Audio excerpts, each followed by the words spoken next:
പാവിത്രത്തിന്റെ ഒരു അപ്കമിങ് എപ്പിസോഡിലേക്ക് എല്ലാവർക്കും സ്വാഗതം. വേദയും തരുണും ചായ കുടിച്ചുകൊണ്ടിരിക്കുകയാണ്.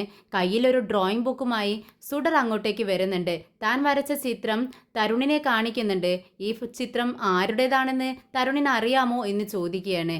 തരുൺ അതിലേക്ക് സൂക്ഷിച്ചു നോക്കിക്കൊണ്ട് പറയുന്നുണ്ട്, ഈ മുഖത്തെ ഭാവം കണ്ടിട്ട് എനിക്ക് വേദയാണെന്ന് തോന്നുന്നു. ശരിയാണോ? അതെ. എങ്ങനെ ഇത്ര പെട്ടെന്ന് കണ്ടുപിടിച്ചു? അതൊക്കെ എനിക്ക് കണ്ടുപിടിക്കാൻ പറ്റും. വേദയെ നീ ഏത് വിധത്തിൽ വരച്ചാലും എനിക്ക് കണ്ടുപിടിക്കാൻ പറ്റും. ഓക്കെ. ശരി തരുൺ, നീ നിൻ്റെ ബെസ്റ്റ് ഫ്രണ്ട്സ് ആരൊക്കെയാണ്? എനിക്ക് ഒരുപാട് ബെസ്റ്റ് ഫ്രണ്ട്സ് ഉണ്ട്. നിൻ്റെ ബെസ്റ്റ് ഫ്രണ്ടിനെ കാണാൻ തോന്നുമ്പോൾ നീ എന്ത് ചെയ്യുമെന്ന് സുഡർ ചോദിക്കുകയാണ്. ഉടനെ തരുൺ പറയുന്നുണ്ട്, ഞാൻ ഉടനെ തന്നെ ചെന്ന് കാണും. കാണാൻ തോന്നിയാൽ ഉടനെ തന്നെ കണ്ടിരിക്കും. പിന്നീട് സുഡർ വേദിയോട് ചോദിക്കുന്നുണ്ട്, വേദേ, നിനക്ക് ബെസ്റ്റ് ഫ്രണ്ട്സ് ഇല്ലേ? പിന്നെ എനിക്ക് ഒരുപാട് ബെസ്റ്റ് ഫ്രണ്ട്സ് ഉണ്ട്. അവരെ കാണാൻ തോന്നിയാൽ നീ എന്ത് ചെയ്യും? ഞാൻ അവരെ ചെന്ന് കാണും. ഓക്കെ. എന്നാൽ എൻ്റെ ബെസ്റ്റ് ഫ്രണ്ട് ആരാണെന്നറിയാമോ? സിംബായാണ്. എനിക്ക് സിംബായെ കാണാൻ തോന്നുന്നുണ്ട്. ഞാൻ ചെന്ന് കണ്ടോട്ടെ എന്ന് സുഡർ ചോദിക്കുന്നുണ്ട്. ഇത് കേട്ടതും വേദയുടെ മുഖത്തിൻ്റെ ഭാവം തന്നെ മാറുന്നുണ്ട്. വേദ വിക്രം കളക്ടർ ഓഫീസിൽ വന്ന് പറഞ്ഞത് ഓർക്കുന്നുണ്ട്. സുഡറും ഞാനും തമ്മിൽ എന്തോ ഒരു ബന്ധമുണ്ട്, മാനസികമായ അടുപ്പമുണ്ട്. അതുകൊണ്ട് ഞങ്ങൾക്ക് തമ്മിൽ കാണാതിരിക്കാൻ ഒരിക്കലും പറ്റത്തില്ല എന്ന് വിക്രം വേദയോട് ദേഷ്യത്തോടെ പറഞ്ഞ കാര്യം വേദ ഇങ്ങനെ ആലോചിക്കുകയാണ്. പെട്ടെന്ന് വേദ സുഡറിനെ നേരെ തിരിഞ്ഞുകൊണ്ട് പൊട്ടിത്തെറിക്കുകയാണ്. ഞാൻ വിചാരിച്ചു നീ വലിയ വായിൽ വർത്താനം ഇങ്ങനെ പറഞ്ഞുകൊണ്ടിരിക്കുമ്പോൾ ഇതിന് പിറകിൽ എന്തെങ്കിലും ഉണ്ടായിരിക്കുമെന്ന് എനിക്ക് തോന്നി. ഞാൻ വിചാരിച്ചതുപോലെ തന്നെ സംഭവിച്ചു. വിജി ചേച്ചി കണ്ടോ, അവൾ പറയുന്നത് കേട്ടില്ലേ? നിങ്ങളോട് ഞാൻ പറഞ്ഞതല്ലേ അവനെ ഇനി കാണാൻ പറ്റില്ലെന്ന്. പെട്ടെന്ന് താരൻ സുഡറിനോട് പറയുന്നുണ്ട്, സുഡർ, അവൻ ഇവിടെ നിന്നും വഴക്കിട്ട് പോയതല്ലേ? പിന്നെ കണ്ടോ, എൻ്റെ മുഖത്തും കൈകളിലും ഒക്കെ മുറിവ് കണ്ടില്ലേ? ഇതെല്ലാം അവൻ അടിച്ചിട്ട് ആയതാണ്. എനിക്ക് തീരെ വയ്യ. അവൻ അടിച്ച് എന്നെ ഈ പരുവത്തിലാക്കി. പിന്നെ എന്തിനാണ് നീ അവനെ നിന്റെ ബെസ്റ്റ് ഫ്രണ്ടാണെന്ന് പറയുന്നത്? ഇല്ല തരുൺ, അവൻ നല്ലവനാണ്. സിംബ നല്ലവനാ. അവൻ ആരെയും അടിക്കില്ല. അതെ സുഡർ, അവൻ തന്നെയാണ് എന്നെ അടിച്ചതെന്ന് തരുൺ തറപ്പിച്ച് പറയുകയാണ്. അപ്പോൾ സുഡർ ചോദിക്കുന്നുണ്ട്, നീ അവൻ്റെ മുഖം കണ്ടോ? ഉടനെ തന്നെ വേദയാണ് മറുപടി പറയുന്നത്, എന്താ, അവൻ്റെ മുഖം കണ്ടാൽ മാത്രമേ അവൻ അടിച്ചു എന്ന് അറിയത്തുള്ളൂ? അവനൊരു റൗഡിയാണ്. അടി തന്നെയാണ് അവൻ്റെ പണിയും. അതുകൊണ്ട് അവൻ മാത്രമേ ഇതൊക്കെ ചെയ്യത്തുള്ളൂ. ഇല്ല വേദ, അവൻ നല്ലവനാണ്. എനിക്കറിയാം അവൻ നല്ലവനാണെന്ന് പറയുമ്പോൾ വേദ പറയുന്നുണ്ട്, ദേ നീ മിണ്ടാതിരുന്നോളണം. അവൻ എങ്ങനെയുള്ളവനാണെന്ന് എനിക്കറിയാം. ഞാൻ നിന്റെ അമ്മയാണ്. ഞാൻ പറയുന്നത് നീ അങ്ങ് അനുസരിച്ചാൽ മാത്രം മതി. ആവശ്യമില്ലാത്ത ചോദ്യങ്ങൾ ഇങ്ങനെ ചോദിച്ചുകൊണ്ടിരിക്കരുത്. വേദേ, പ്ലീസ് വേദേ, എനിക്ക് സിംബായെ കാണണം എന്നിങ്ങനെ വിഷമത്തോടെ സുഡർ പറയുവാണ്. പെട്ടെന്ന് തരുൺ സുഡറിനോട് പറയുന്നുണ്ട്, സുഡർ, അവൻ ഒരു അടിപിടി കൂടുന്ന ആൾ മാത്രമല്ല, അവനൊരു കൊലയാളി കൂടിയാണ്. തരുൺ അത് പറയുമ്പോഴേക്കും വേദ തടുക്കാനായി ശ്രമിക്കുന്നുണ്ട്. അപ്പോഴേക്കും തരുൺ അത് പറഞ്ഞു കഴിഞ്ഞു. ഇത് കേട്ടതും വിശ്വസിക്കാനാവാതെ സുഡർ വേദയോട് ചോദിക്കുന്നുണ്ട്, വേദേ, തരുൺ ഈ പറയുന്നത് സത്യമാണോ? എന്താ? ഉടനെ തന്നെ വേദ തരുണിനോട് പറയുന്നുണ്ട്, എന്താ തരുൺ ഇത്? നീ എന്തൊക്കെയാണ് ഈ പറയുന്നത്? സോറി വേദേ, ഞാൻ പെട്ടെന്ന് ദേഷ്യത്തിൽ അങ്ങ് പറഞ്ഞു പോയതാണ്. എന്നാൽ സുഡർ വീണ്ടും ചോദിക്കുന്നുണ്ട്, പറ വേദേ, ആരെയാണ് സിംബ കൊന്നത്? എന്നാൽ പെട്ടെന്ന് വിജി വിഷയം അങ്ങ് മാറ്റുവാണ്. മോളോട് പെട്ടെന്ന് ചെന്നിട്ട് പറയുന്നുണ്ട്, മോളെ വാ, 5:30ക്ക് നിനക്ക് ഇഷ്ടപ്പെട്ട കാർട്ടൂൺ കാണണമെന്ന് പറഞ്ഞില്ലേ, അത് വിജയമ്മ കാണിച്ചു തരാമെന്ന് പറഞ്ഞുകൊണ്ട് റൂമിലേക്ക് കൊണ്ടുപോകുന്നുണ്ട്. സുഡർ വീടിന് പുറത്തേക്ക് വന്ന് ഉമ്മറത്തുനിന്ന് പുറത്തേക്ക് നോക്കിക്കൊണ്ടിരിക്കുകയാണ്. ഇത് കണ്ടതും അവിടെ ഉണ്ടായിരുന്ന പോലീസുകാരൻ മോളോട് ചോദിക്കുന്നുണ്ട്, എന്താ മോളെ നീ ഇവിടെ വന്ന് നിൽക്കുന്നത്? ഉടനെ തന്നെ മോള് പറയുന്നുണ്ട്, എൻ്റെ കയ്യിലൊരു പട്ടമുണ്ടായിരുന്നു, അത് ആ മരത്തിൽ കൊളുത്തി നിൽക്കുന്നു, അതൊന്ന് എടുത്തു തരാമോ എന്ന് ചോദിക്കുകയാണ്. ഉടനെ തന്നെ ആ പോലീസുകാരൻ പറയുന്നുണ്ട്, ശരി മോളെ, ഞാൻ എടുത്തു തരാം എന്ന് പറഞ്ഞുകൊണ്ട് അപ്പുറത്തേക്ക് പോവുകയാണ്. ഈ തക്കം നോക്കി സുഡർ പെട്ടെന്ന് തന്നെ തൻ്റെ സൈക്കിൾ എടുത്ത് വീടിന് പുറത്തേക്ക് സ്പീഡിൽ അങ്ങ് പോവുകയാണ്. മോള് റോഡിലൂടെ അങ്ങ് സ്പീഡിൽ സൈക്കിൾ ചവിട്ടി അങ്ങ് പോവുകയാണ്. ഇതാരും കണ്ടിട്ടില്ല. എന്നാൽ ഇതേ സമയം വിക്രം വീട്ടിൽ ആകെ ടെൻഷനോട് കൂടി അങ്ങോട്ടും ഇങ്ങോട്ടും നടക്കുവാണ്. ഇത് കണ്ട് രാജേട്ടൻ ചോദിക്കുന്നുണ്ട്, എന്ത് പറ്റി വിക്രം, നിന്റെ മുഖത്ത് വല്ലാത്ത ടെൻഷൻ ഉണ്ടല്ലോ? ഇത് കേട്ട് വിക്രം പറയുന്നുണ്ട്, അത് ഒന്നുമില്ല രാജേട്ടാ, വേദ അന്ന് വീട്ടിൽ വന്ന് വളരെ ദേഷ്യത്തോടെ സംസാരിച്ചിട്ട് പോയതിൻ്റെ ദേഷ്യത്തിൽ ഞാൻ കൺമണിക്ക് അവളെ വിവാഹം കഴിച്ചോളാമെന്ന് വാക്ക് കൊടുത്തുപോയി. അത് തെറ്റാണെന്ന് എനിക്കിപ്പോൾ തോന്നുന്നു. തീയിട്ട് രാജേട്ടൻ പറയുന്നുണ്ട്, വിക്രം, അതിനെപ്പറ്റി ചിന്തിച്ചിട്ട് ഇനി ഇപ്പോൾ എന്താണ് കാര്യം? ഒരു കാര്യവുമില്ല. വാക്ക് കൊടുത്തത് തിരിച്ചെടുക്കാൻ പറ്റത്തില്ലല്ലോ. വിക്രം നീ ഒന്ന് ആലോചിച്ച് നോക്ക്.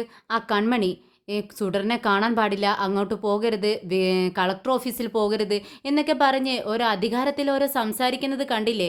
ഞങ്ങൾ പോലും ഇത്തരം കാര്യങ്ങൾ നിന്നോട് സംസാരിക്കാൻ മടിക്കുന്ന കാര്യങ്ങളാണ് വളരെ നിസാരത്തോടു കൂടി അവൾ നിന്നോട് പറയുന്നത്.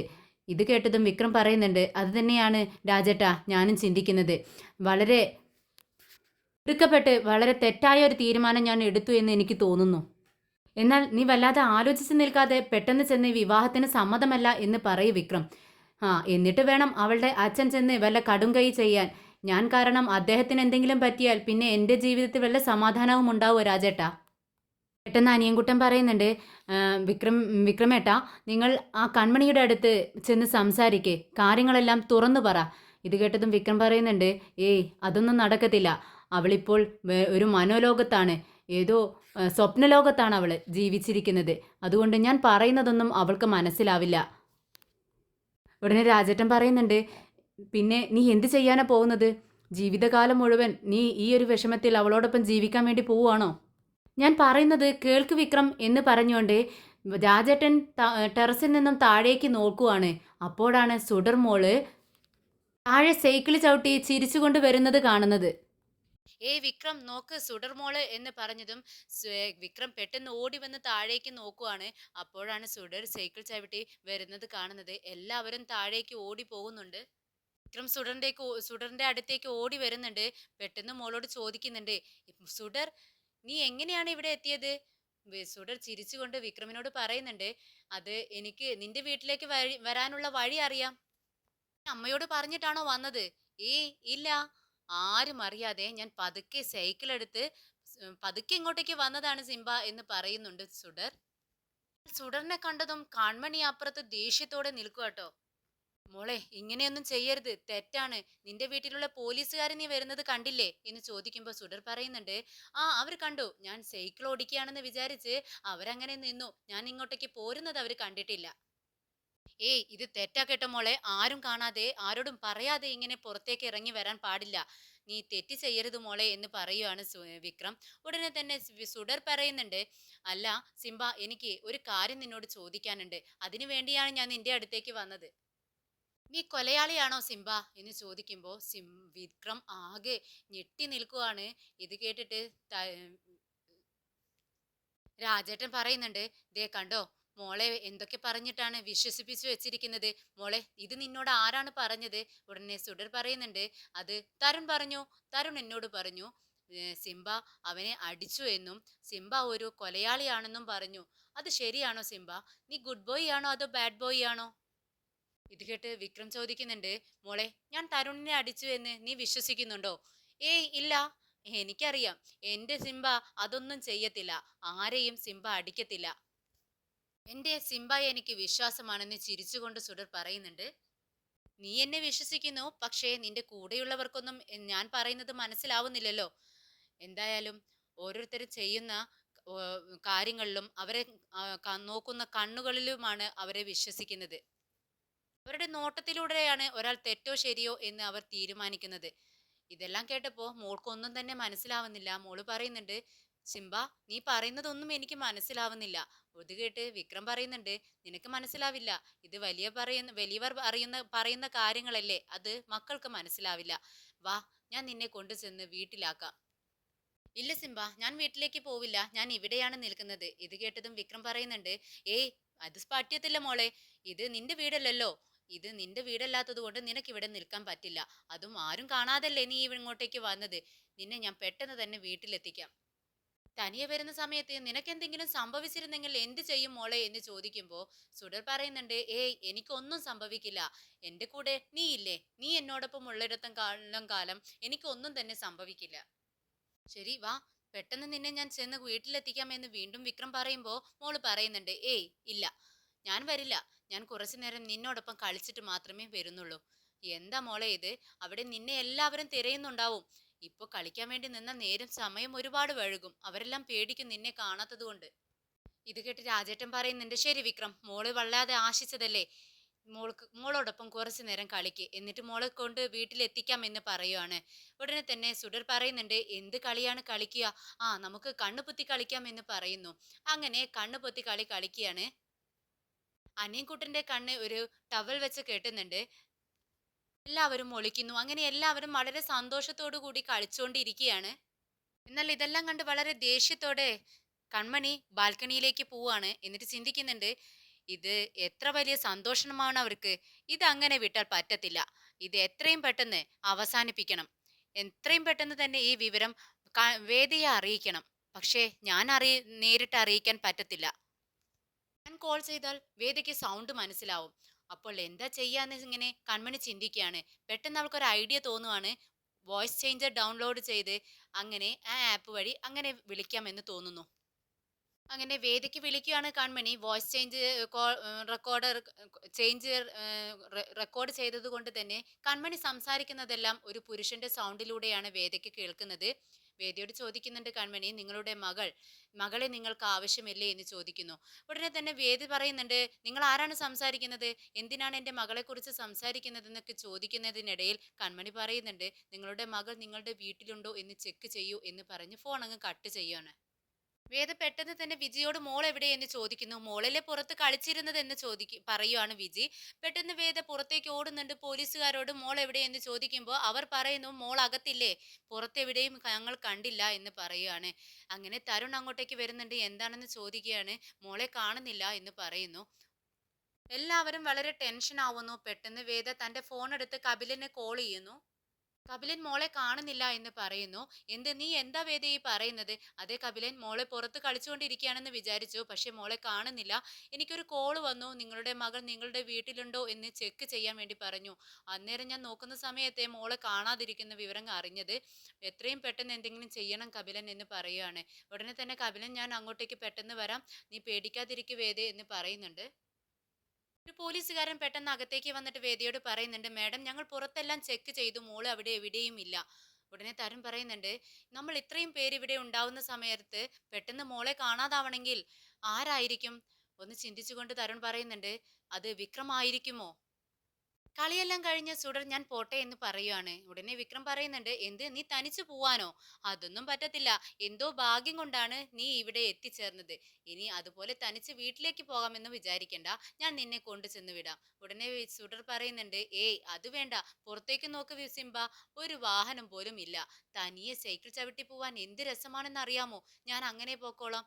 ഇതെല്ലാം പറഞ്ഞു നിൽക്കുന്ന സമയത്ത് കൺമണി ചിന്തിക്കുന്നത്, എന്തുകൊണ്ട് വേദ ഇത്രയും നേരമായിട്ടും കൺമണി സുഡറിനെ അന്വേഷിച്ച് വീട്ടിലെത്താത്തത്? വേദയ്ക്ക് ഇത്രയ്ക്ക് ചൂടേ ഉള്ളൂ മോളെ കാണാത്തത് കൊണ്ട് എന്നൊക്കെ ഇങ്ങനെ ചിന്തിച്ചുകൊണ്ടിരിക്കുകയാണ്. വിക്രം സുഡറിനോട് പറയുന്നുണ്ട്, മോളെ എന്തായാലും നിന്നെയും നീ ഞങ്ങളുടെ കാറിൽ കയറി, സൈക്കിളും കാറിലേക്ക് വെക്കാം. അവിടെ കുറച്ച് മുൻപായി വീട് എത്തുന്നതിന് മുൻപ് നീ സൈക്കിൾ ചവിട്ടി വീട്ടിലേക്ക് പോകുന്നത് ഞാൻ നോക്കി നിന്നോളാം, അല്ലാതെ നിന്നെ തനിച്ച് വിടുന്ന പരിപാടിയില്ല. വാ പോവാം എന്ന് പറഞ്ഞുകൊണ്ട് മോളെ കയ്യിലെടുക്കുവാണ്. അപ്പോഴേക്കും പുറത്ത് പോലീസ് വാഹനം വന്ന് നിൽക്കുന്ന സൗണ്ട് കേൾക്കുകയാണ്. വിക്രമും എല്ലാവരും അങ്ങോട്ട് പുറത്തേക്ക് നോക്കുന്നുണ്ട്. അത് കപിലനും വേദയുമായിരുന്നു. വേദ വളരെ സ്പീഡിൽ അകത്തേക്ക് ഓടി വരുന്നുണ്ട്. മോളെ കണ്ടതും പിടിച്ച് വിക്രമിന്റെ അടുത്ത് നിന്നും തന്നിലേക്ക് പിടിച്ച് അടുപ്പിക്കുകയാണ് മോളെ. എന്നിട്ട് വളരെ ദേഷ്യത്തോടു കൂടി രൂക്ഷമായി വിക്രമിന്റെ മുഖത്തേക്ക് നോക്കുന്നു. സാർ, കുഞ്ഞിനെയും കൂട്ടി ഞാൻ അങ്ങോട്ടേക്ക് വരാനിരിക്കുകയായിരുന്നു എന്ന് വിക്രം പറയുമ്പോൾ പെട്ടെന്ന് വേദ പറയുന്നുണ്ട്, നിർത്ത്, നീ എന്താ പറഞ്ഞത്? അന്ന് കളക്ടർ ഓഫീസിൽ വന്ന് നീ വെല്ലുവിളിച്ചിട്ട് പോയതല്ലേ, എന്തു വന്നാലും മോളെ നീ കാണും, സംസാരിക്കുമെന്ന്, അതുപോലെ തന്നെ നീ ചെയ്തു അല്ലേ എന്ന് ചോദിക്കുമ്പോൾ വിക്രം പറയുന്നുണ്ട്, എന്തിനാ ഇങ്ങനെ ദേഷ്യപ്പെടുന്നത്? അതിന് മാത്രം ഇവിടെ എന്താ ഉണ്ടായത്? നിങ്ങളുടെ വീട്ടിൽ നിന്നും മോള് ഇതുവരെ എത്തി, അതിനെക്കുറിച്ച് അന്വേഷിക്കാതെ നിങ്ങൾ എന്താണ് ഈ പറയുന്നത്? നീ പറയുന്ന നുണ ഞാൻ വിശ്വസിക്കണോ? 1.5 കിലോമീറ്റർ ഒരു കുട്ടി തനിയെ സൈക്കിൾ ചവിട്ടി ഇവിടെ എത്തിയെന്ന് പറയുമ്പോൾ ഞാനത് വിശ്വസിക്കണമോ? നീ പറയുന്ന നുണ ഞാൻ വിശ്വസിക്കണമെന്നാണോ നീ പറയുന്നത്? ഒന്ന് ചിന്തിച്ചിട്ട് സംസാരിക്കുന്നത് നല്ലതാ. എന്തിനാണ് കുഞ്ഞിനെ ഞാൻ കടത്തിക്കൊണ്ട് വന്നിരിക്കുകയാണെങ്കിൽ കൂടെ സൈക്കിൾ കൊണ്ടുവരേണ്ട ആവശ്യമുണ്ടോ? അങ്ങോട്ട് പുറത്തേക്ക് നോക്കൂ, ആയിരിക്കുന്നു മോളുടെ സൈക്കിൾ. ഇത് കേട്ടതും വേദ പിറകിലോട്ട് തിരിഞ്ഞു നോക്കുവാണ്. അപ്പോഴാണ് മുറ്റത്തിരിക്കുന്ന സൈക്കിൾ വേദ ശ്രദ്ധിക്കുന്നത്. പെട്ടെന്ന് കപിലൻ വിക്രമിനോട് ചോദിക്കുന്നുണ്ട്, എന്താ വിക്രം ഇതൊക്കെ? സാർ, ഞാനും അത് തന്നെയാണ് പറയുന്നത്. ഒരു കുഞ്ഞിനെ തട്ടിക്കൊണ്ട് വന്നാൽ സ്വന്തം വീട്ടിൽ വെച്ചിരിക്കുകയോ? നിങ്ങൾക്ക് ബുദ്ധിയില്ലേ സാർ, ചിന്തിച്ചുകൂടെ? പെട്ടെന്ന് രാജേട്ടൻ പറയുന്നുണ്ട്, എന്തിനാ എല്ലാവരും കൂടെ പരസ്പരം ഇങ്ങനെ തർക്കിച്ചു കൊണ്ടിരിക്കുന്നത്? ഇതാ നിൽക്കുന്ന മോളോട് തന്നെ നിങ്ങൾ നേരിട്ട് ചോദിക്കൂ. പെട്ടെന്ന് വേദ സുഡറിനോട് ചോദിക്കുന്നുണ്ട്, സുഡർ എന്താ സംഭവിച്ചത്, നീ എങ്ങനെ ഇവിടെ എത്തി? ഉടനെ വളരെ പുഞ്ചിരിയോട് കൂടി സുഡർ പറയുന്നുണ്ട്, അമ്മേ വേദേ, ഞാൻ പുറത്തേക്ക് ഇറങ്ങിയപ്പോൾ റോട്ടിൽ ആരുമില്ല. ഞാൻ തനിയെ വളരെ ജോളിയായി സൈക്കിൾ ചവിട്ടി ഇവിടെ എത്തി. ഇത് കേട്ട് വേദയ്ക്ക് ദേഷ്യം വരുന്നുണ്ട്. ദേ സുഡർ, നീ നുണ പറയരുത്, സത്യം പറയണം. അത് കേട്ടതും സുഡർ പറയുന്നുണ്ട്, എന്തിനാ വേദ ഞാൻ നുണ പറയുന്നത്? ഞാൻ സത്യമാണ് പറയുന്നത്. ദൈവമാണേ, മദറാണേ സത്യം. ഞാൻ സൈക്കിൾ ചവിട്ടി തനിയെയാണ് ഞാനിവിടെ എത്തിയത്. എന്നെ ആരും ഇങ്ങോട്ട് കൊണ്ടുവന്നതല്ല. ഇത് കേട്ടതും വേദ വിക്രമിൻ്റെ മുഖത്തേക്ക് സൂക്ഷിച്ചു നോക്കുവാണ്. എന്നാൽ ഇതെല്ലാം കേട്ട് കൺമണിക്ക് അത്രയ്ക്ക് ഒരു സുഖമായി തോന്നുന്നില്ല. കൺമണി ഇവിടെ വലിയൊരു പ്രശ്നമുണ്ടാവുമെന്ന് പ്രതീക്ഷിച്ചിട്ടാണ് നിന്നിരുന്നത്. ഇനി എന്ത് ചെയ്യുമെന്നാണ് കൺമണി ചിന്തിക്കുന്നത്. കൺമണി വേദയോട് ചോദിക്കുന്നുണ്ട്, എന്താ കളക്ടർ മാഡം, നിങ്ങളിങ്ങനെ വിക്രമിനെ ശാസിക്കാനായി മാത്രമാണോ ഇങ്ങോട്ടേക്ക് വരുന്നത്? മോള് തന്നെ സത്യം തുറന്നു പറഞ്ഞില്ലേ, എന്നിട്ടും എന്തിനാണ് വിക്രമിനെ ഇങ്ങനെ സംശയത്തോടു കൂടി നോക്കുന്നത്? ഇതല്ലാതെ വേറെ പണിയൊന്നുമില്ലേ എന്ന് കൺമണി ചോദിക്കുന്നുണ്ട്. ഇത് കേട്ടതും കപിലൻ പറയുന്നുണ്ട്, മാഡം ഇത് ഒരു കുഞ്ഞാണ്. ഒരു മോള് പറയുന്നത് കേട്ട് ഈ കേസിൽ അത് തീർപ്പ് കൽപ്പിക്കാൻ പറ്റത്തില്ല. ഈ രാത്രി ഈ കുട്ടിക്ക് എന്താണ് ഇവിടെ കാര്യം? എന്തായാലും വിക്രമിനെ ഞങ്ങൾ അറസ്റ്റ് ചെയ്യാണ്, ഇവർ 4 പേരെയും ഒപ്പം ഉണ്ടാവണം എന്ന് പറയുമ്പോൾ കൺമണി പറയുന്നുണ്ട്, ആയിക്കോട്ടെ കുഴപ്പമില്ല, നിങ്ങൾ അറസ്റ്റ് ചെയ്തോളൂ. പത്രക്കാരെ കൂടി അറിയിക്കണം. ഞങ്ങൾക്കറിയാം, ഞങ്ങളെല്ലാവരും സാക്ഷികളാണ്. മോൾ ഇവിടെ തനിയെ വന്നത് ഞങ്ങൾ കണ്ടതാണ്, നേരിട്ട് കണ്ട ആൾക്കാരാണ്. അതുകൊണ്ട് ഞങ്ങൾക്ക് ഒരു പേടിയുമില്ല. നിങ്ങൾ അറസ്റ്റ് ചെയ്തോളൂ. കൂടാതെ ഇവിടെ CCTV ഉണ്ട്. അതുകൊണ്ട് അതിലും മോള് തനിയെ ഇവിടെ വന്നതിനുള്ള തെളിവുകളുണ്ട്. പിന്നീട് നിങ്ങൾ വരുന്ന സമയത്ത് മോളെ കൂടി കോടതിയിലെത്തിക്കണം. എന്തിനാന്ന് വെച്ചാൽ അവളാണ് ഞങ്ങളുടെ പ്രധാനപ്പെട്ട സാക്ഷി. പെട്ടെന്ന് വേദ കപിലനോട് പറയുന്നുണ്ട്, കപിലൻ തിടുക്കപ്പെട്ട് ഒന്നും ചെയ്യണ്ട, നമുക്ക് ആലോചിച്ചിട്ട് എന്താണെന്ന് വെച്ചാൽ ചെയ്യാം. ഇത് കേട്ട് കപിലൻ പറയുന്നുണ്ട്, വേദ നീ എന്താണ് ഈ പറയുന്നത്? നീ മോള് തനിയെ സൈക്കിൾ ചവിട്ടി ഇവിടെ എത്തിയെന്ന് പറയുന്നത് നീ വിശ്വസിക്കുന്നുണ്ടോ? ഇത് കേട്ടതും വേദ എല്ലാവരുടെയും മുഖത്തേക്ക് നോക്കുവാണ്. രാജേട്ടൻ പെട്ടെന്ന് കപിലനോട് ചോദിക്കുന്നുണ്ട്, സർ മോള് തന്നെ സത്യം തുറന്നു പറഞ്ഞു, പിന്നെ എന്തിനാണ് നിങ്ങൾ വിക്രമിനെ അറസ്റ്റ് ചെയ്യുന്നത്? വിക്രം പെട്ടെന്ന് പറയുന്നുണ്ട്, സർ എന്നെ അറസ്റ്റ് ചെയ്യണം, എനിക്കൊരു ഭയമില്ല, ഞാൻ കോടതിയിൽ വെച്ച് കണ്ടോളാം. പെട്ടെന്ന് വേദ കപിലനെ വിളിച്ചുകൊണ്ട് അപ്പുറത്തേക്ക് മാറി നിന്ന് സംസാരിക്കുകയാണ്. കപിലൻ, എനിക്ക് തോന്നുന്നത് മോള് തനിയെ ഇവിടെ എത്തിയതാണെന്ന് തന്നെയാണ്. മോളത് തുറന്നു പറയുകയും ചെയ്തു. പിന്നെ അവർ ധൈര്യത്തോടെ പറയുന്നത് കേട്ടില്ലേ, CCTV ഫുട്ടേജ് ഉണ്ടെന്ന്. അതുകൊണ്ട് നമുക്കത് വിശ്വസിക്കാം. പിന്നെ ഇനി കേസും കൂട്ടൊക്കെയായി മോളെ ഫ്രെയിമിലെല്ലാം വന്നിരിക്കും. അതുകൊണ്ട് മോൾക്കൊരു പബ്ലിസിറ്റി കൊടുക്കുന്നതിൽ എനിക്ക് താല്പര്യമില്ല. അത് മോൾക്ക് തന്നെ ദോഷമായിട്ടേ വരത്തുള്ളൂ. അവളെ പബ്ലിസിറ്റിയിൽ ആക്കുന്നതിനെ പറ്റി എനിക്ക് ആലോചിക്കാൻ പോലും പറ്റത്തില്ല കപിലൻ.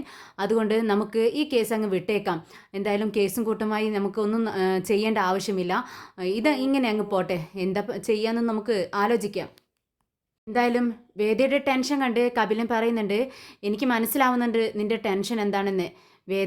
വിക്രമിൻ്റെയും സുഡർ നിൻ്റെയും വിക്രമിൻ്റെയും മകളാണെന്ന് പുറം ലോകം അറിയാൻ പാടില്ല. അതല്ലേ നീ ആഗ്രഹിക്കുന്നത്? ശരി, എങ്കിൽ നമുക്ക് നീ പറയുന്നത് പോലെ തന്നെ ചെയ്യാം. പെട്ടെന്ന് കപിലൻ വിക്രമിൻ്റെ അടുത്ത് വന്നിട്ട് പറയുന്നുണ്ട്, കളക്ടർ മാഡം കേസൊന്നും വേണ്ട എന്ന് തീരുമാനിച്ചതുകൊണ്ട് നിങ്ങൾ രക്ഷപ്പെട്ടു, അല്ലെങ്കിൽ ഇപ്പോൾ നിങ്ങളെല്ലാവരും ജയിലിലായേനെ എന്ന് പറയുവാണ്. ഇത് കേട്ടതും കൺമണി വെറുതെ വിടുന്നില്ല. കൺമണി പറയുന്നുണ്ട്, സർ ഞങ്ങൾക്കൊരു പേടിയുമില്ല, വിക്രമിനെ അറസ്റ്റ് ചെയ്യണം. ഇപ്പോൾ ഞങ്ങളുടെ വീട്ടിൽ വന്ന് കളക്ടർ മാഡമാണ് വിക്രമിൻ്റെ നേരെ പ്രശ്നമുണ്ടാക്കുന്നത്. അതുകൊണ്ട് അവർ വീട്ടിൽ കയറി വന്ന് പ്രശ്നമുണ്ടാക്കിയെന്ന് പറഞ്ഞ് ഞാനൊരു കേസ് അങ്ങ് കൊടുക്കാൻ തീരുമാനിക്കുകയാണ്. ഞാൻ സ്റ്റേഷനിലേക്ക് വരാം സർ, ഒരു കേസ് എടുക്കണം എന്ന് പറയുവാണ്. കേസ് കൊടുക്കണം സാർ, വിക്രമിനെ അറസ്റ്റ് ചെയ്യണം, എന്ത് ചെയ്യണമെന്ന് എനിക്കറിയാം, കേസ് എങ്ങനെ കൊണ്ടുപോകണമെന്നും എനിക്കറിയാം എന്ന് പറഞ്ഞ് വിളിച്ചു പറയുവാണ് കൺമണി നിന്ന്. കൺമണിയുടെ ദേഷ്യം കൺമണിക്ക് അടക്കാൻ കഴിയുന്നില്ല. കൺമണി ദേഷ്യത്തോടെ ഇങ്ങനെ സംസാരിക്കുന്നത് കണ്ടിട്ട് വിക്രം പെട്ടെന്ന് പറയുന്നുണ്ട്, കൺമണി നിർത്ത്, നീ എന്താണ് ഈ പറയുന്നത്? അല്ല വിക്രം, ഇവരെന്താണ് ചെയ്യുന്നത്? അതുകൊണ്ടാണ് ഞാൻ ഇങ്ങനെയൊക്കെ പറയുന്നതെന്ന് പറയുമ്പോഴേക്കും വിക്രം തടുക്കുന്നുണ്ട്, മതി നീ നിർത്ത്, ഞാൻ സംസാരിക്കാം. എന്തായാലും അവർ പറയാനുള്ളതെല്ലാം പറഞ്ഞിട്ട് പോട്ടെ, ഇത് മോളുടെ കാര്യമായി പോയില്ലേ, അതുകൊണ്ടാണ് ഞാൻ മിണ്ടാതിരിക്കുന്നത്. ഇത് മോൾ ഇൻവോൾവ് ആയ ഒരു കേസാണ്, അതുകൊണ്ട് ഞാൻ വെറുതെ വിടുന്നു. വിക്രം കപിലനോട് പറയുന്നുണ്ട്, സർ ഇന്ന് എന്തോ ഭാഗ്യം കൊണ്ട് മോള് തനിയെ ഇത്രയും ദൂരം ഇവിടെ എത്തി.